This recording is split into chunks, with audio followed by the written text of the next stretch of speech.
में आवागमन से मुक्ति मिल जाए, और जो भगवान के पास पहुंच गए उनको पृथ्वी के आवागमन से मुक्ति मिल गई। तो जो गोपियां गई थी और गोकुल से भगवान के पास, वहां पर स्वयं भगवान गोपी बनकर के उनके पास पहुंच गए।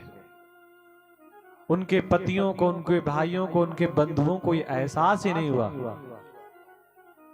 कि गोपियां हमसे दूर हैं, पत्नियां बहनें हमारी हमसे दूर हैं। उनको ऐसा लगा वो तो कहीं गए नहीं। ये भी परमात्मा की लीला का एक अपना सुंदर सा प्रभाव है। इधर कंस को बड़ी चिंता है, किस बात की कि धीरे धीरे करके वो 10 साल हो गए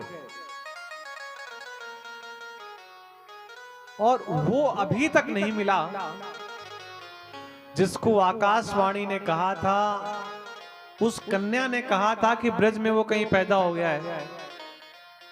आखिर वो गया कहां, आखिर वो है कहां?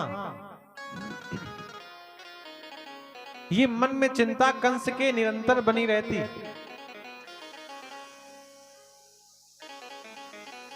निरंतर चिंता बनी रहती है। नारद जी आ गए कंस के पास और कंस को पूरी बात बताई कि चिंता क्यों कर रहा है। तब नारद जी ने पूरी बात बताई। यशोदायाः सुतां कन्या देवक्या कृष्णमेव च रामं चारोहिणी पुत्रं वसुदेवेन बिम्बता। अरे कंस, देवकी और वसुदेव ने तेरे साथ छल किया है। देवकी और वसुदेव ने क्या छल किया है? देवकी और वसुदेव ने अपने पुत्र को ब्रज में भेज दिया, गोकुल में भेज दिया, और वहां से नंद बाबा की कन्या को लेकर के आ गए। जो ब्रज में आजकल हैं, जिनका नाम कृष्ण और बलराम है, ये वसुदेव जी के ही पुत्र हैं, 7वें और 8वें। और वसुदेव जी ने बताया नहीं आपको, रात के अंधेरे में गए, अपने पुत्र को तो वहां पर सौंप आए और योग माया को वहां से ले आए। इतना कंस को सुनना था, अपनी खड्ग निकाल ली, आदेश देने के लिए तैयार हुआ कि तत्काल देवकी और वसुदेव के प्राण ले लिए जाएं।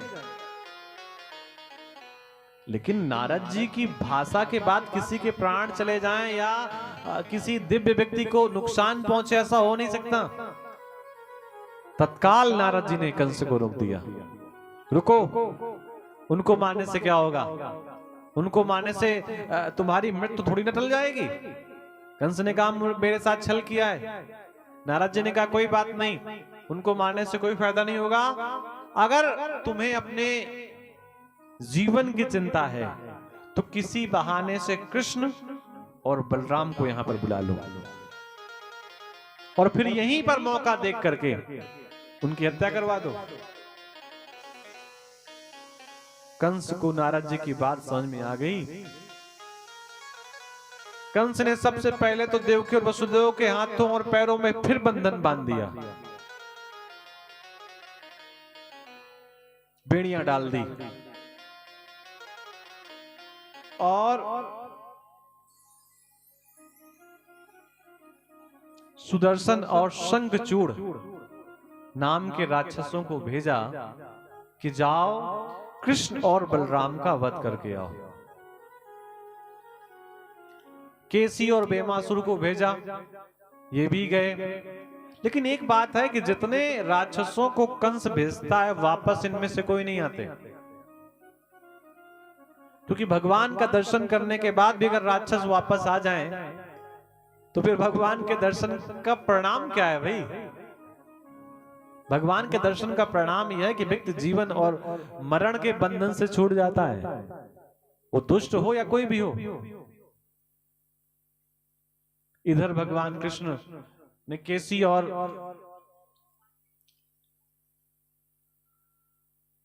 व्योमासुर का उद्धार किया। और जब भगवान कृष्ण ने केसी और व्योमासुर का उद्धार किया, उसी समय नारद जी भगवान के पास पहुंच गए। नारद जी ने कहा, प्रभु अब हम आपके हाथों परसों कंस का वध होना देखना चाहते हैं। बस अब कंस बहुत दिन तक जीवित ना रहे। आज तो मैं आपके सामने हूं, कल की बात नहीं करता, और परसों कंस जीवित ना बचे, ऐसी कोई रूपरेखा आप तैयार करिए। भगवान ने कहा, ठीक है, जैसा आप कह रहे हैं वैसा ही होगा। इधर जब कंस को और चिंता हुई और भेजे गए राक्षस जब वापस नहीं आए कंस के पास, तो कंस ने मन में विचार किया कि अब मैं ये काम करता हूं, क्या किसी बहाने से कृष्ण और बलराम जी को बुलाता हूं। अपने मंत्रियों को बुलाया और पूछा कि ऐसा क्या किया जाए कि कृष्ण और बलराम यहां पर आ जाए मथुरा में। मंत्रियों ने सुंदर सुंदर सलाह दी कि ऐसा करिए, धनुष यज्ञ प्रारंभ करिए, कोई मेला लगवाइए, कोई ऐसा अनुष्ठान करिए कि कृष्ण और बलराम जी भागे भागे चले आए। अक्रूर जी को बुलाया कंस ने और अक्रूर जी से निवेदन किया कि आप यादवों में श्रेष्ठ हैं, यदुवंशियों में आप श्रेष्ठ हैं और आप ही हमारा कार्य बना सकते हैं। अक्रूर जी ने पूछा कि हम कैसे आपका कार्य बना सकते हैं, हम क्या कर सकते हैं। तो कंस ने कहा, अक्रूर जी से ऐसा करिए, आप ब्रज चले जाइए, आप गोकुल चले जाइए, आप वृंदावन चले जाइए, और जहां कहीं कृष्ण और बलराम आपको मिले, आप किसी न किसी बहाने से उनको लेकर के आ जाइए। अक्रूर जी बहुत प्रसन्न हैं इस बात से कि मुझे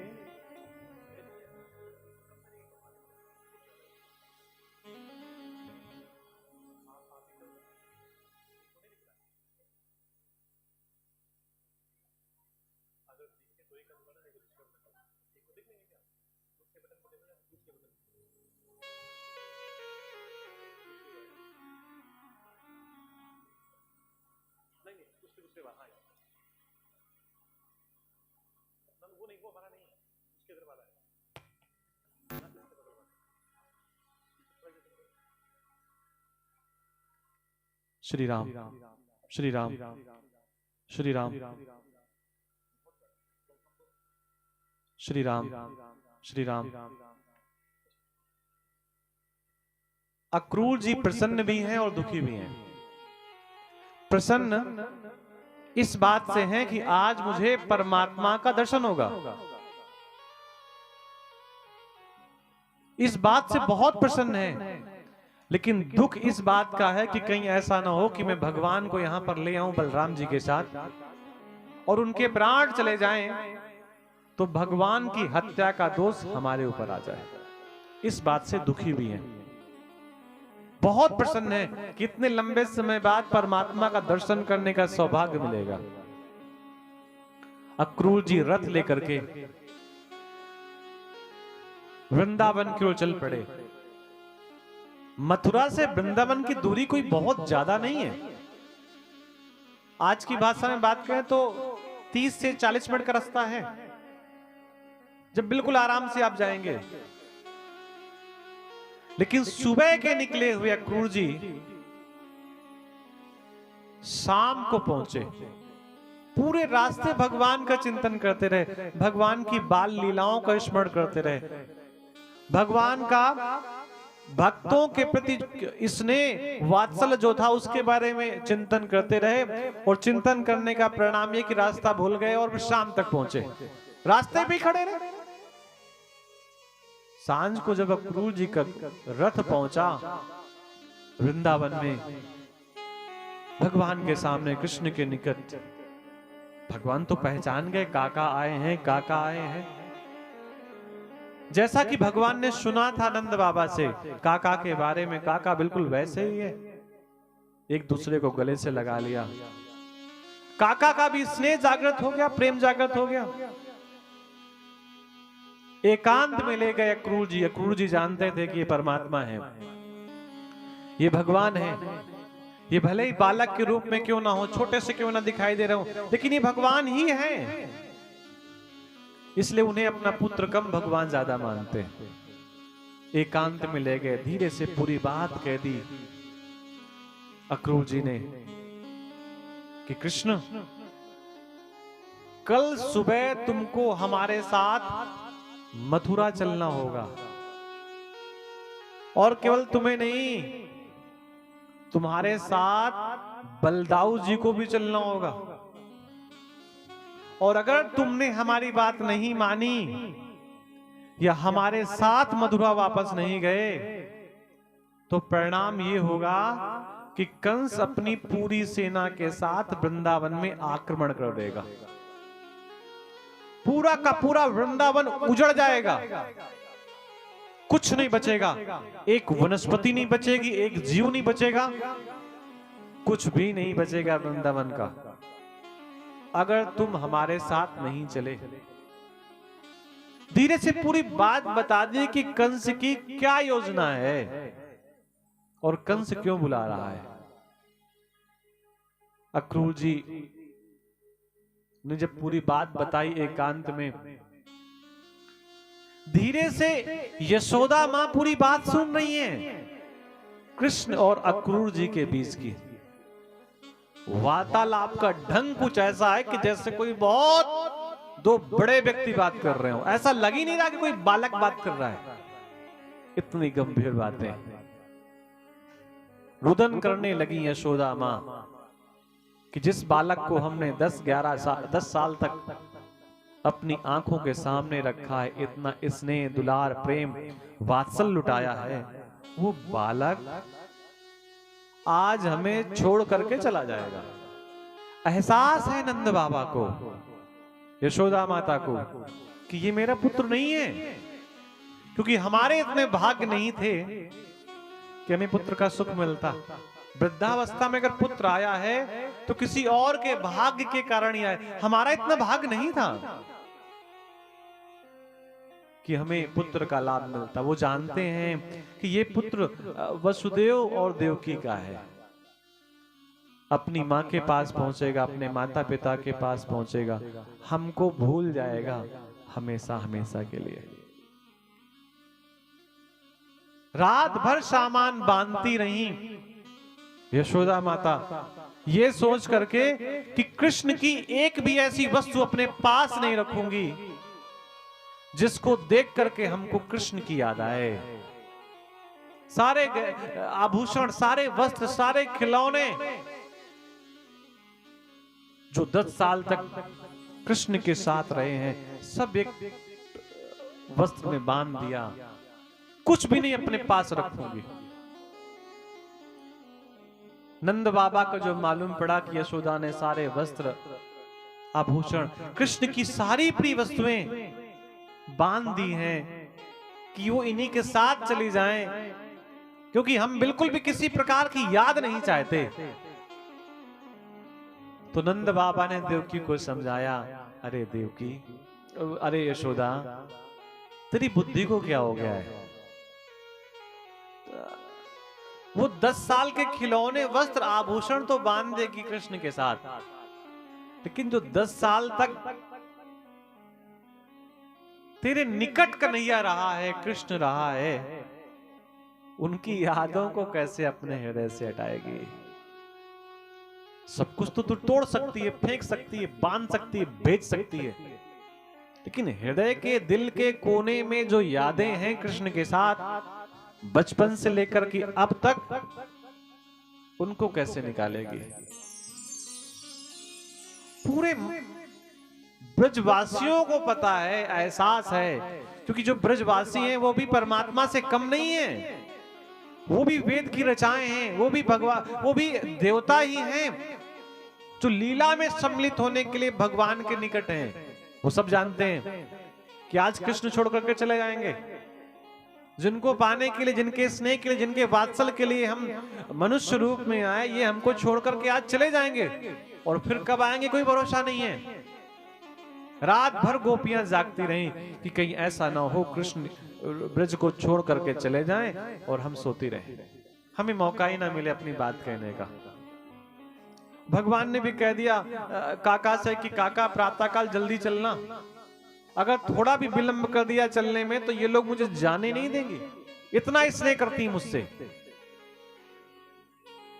प्रातःकाल 4 बजे रथ तैयार हुआ और मथुरा की ओर जैसे ही रथ बढ़ने लगा तो मालूम पड़ा गोपियां लेटी हुई हैं रास्ते पे। वो परमात्मा को अपने से दूर नहीं जाते हुए देखना चाहती। ऐसा लगा अक्रूर जी को रास्ता बदल दे तो जिस रास्ते पे जाएं उसी रास्ते पर गोपियां लेटी हुई हैं। राधा जी भी खड़ी है वहीं पे। भगवान को लगा क्या दें, किसको क्या उपहार दें, कैसे समझाएं, किसको क्या वस्तु दें। कई बार आंखों आंखों में कई बातें हो जाती हैं और किसी को पता ही नहीं चलता। भगवान ने राधा जी से कहा कि क्या दें, यादों के रूप में, इशारों में। राधा जी ने कहा मैंने ले लिया। भगवान ने कहा मैंने तो कुछ दिया नहीं, इन्होंने ले क्या लिया। भगवान की प्रिय वस्तु वो बांसुरी जो रात के सोते समय भी भगवान के निकट रहती थी।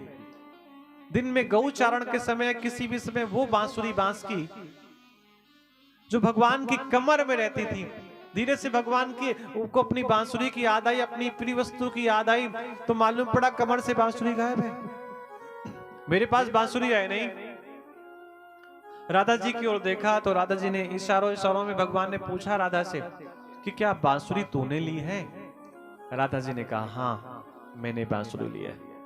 भगवान ने फिर राधा जी और बाकी गोपियों से कहा कि देखो बहुत हो गया, नृत्य कीर्तन भजन गाना लीला ये बहुत हो गया, बहुत हो गया गौओं को चराना, बहुत हो गया बांसुरी का बजाना, और बहुत हो गया पूर्णिमा की रात में आनंद करना। अब बांसुरी नहीं बजेगी, अब कोई गीत नहीं होगा, अब कोई संगीत नहीं होगा, अब कोई खेल नहीं होगा। अब बांसुरी का काम समाप्त और सुदर्शन का अब सुदर्शन चलेगा, अब ये सब कुछ नहीं होगा। और फिर भगवान ने बांसुरी को वहीं पर छोड़ दिया। दोबारा फिर उन्होंने कभी उसको अपने होंठों से स्पर्श होने नहीं दिया। मीठी मीठी यादें देकर के भगवान गोकुल से, ब्रज से मथुरा की ओर चल पड़े। रास्ते में नदी मिली, यमुना। अक्रूर जी को लगा स्नान कर ले। अक्रूर जी यमुना में स्नान करने के लिए उतरे तो क्या देखते हैं यमुना के जल के अंदर कि जिन कृष्ण और बलराम जी को मैंने रथ में बैठाला था ये भी यमुना में स्नान कर रहे हैं। भगवान को ऐसा लगा कि अपने काका को थोड़ी अपनी लीला दिखा दे।